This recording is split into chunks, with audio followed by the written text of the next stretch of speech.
करे इंतजार राह नैनों रेखी चाहता नहीं हम तोहके केहू न देखी करे इंतजार राह नैनों रेखी चाहता नहीं हम तोहके केहू न देखी कि ऐसे पौआ दबा के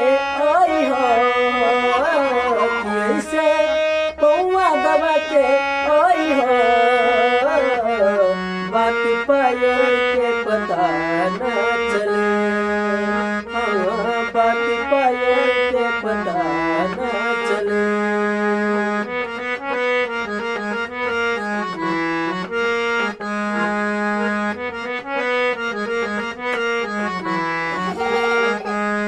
प्रीति के घटा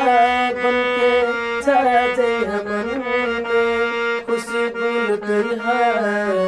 महके चमन में प्रीति के घटा बन के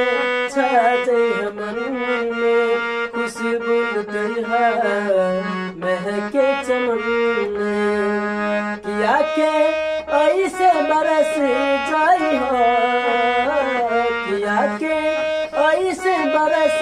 जाई हो बात बदल के पता न चले बात बदल के पता न चले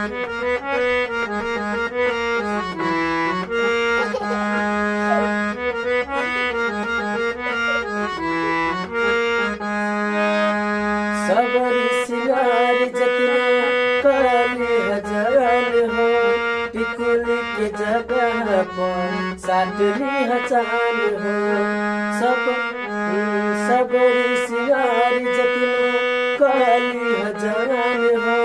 टिकुल के जगह पर साटली हचान हो कि नैना ऐसे लड़ा के जाई हो कि नैना ऐसे लड़ा के जाई हो बात का जल के पता न चले बात पायल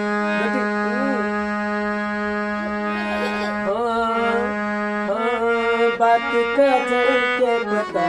न चले बात का जल के पता न चले करे इंतजार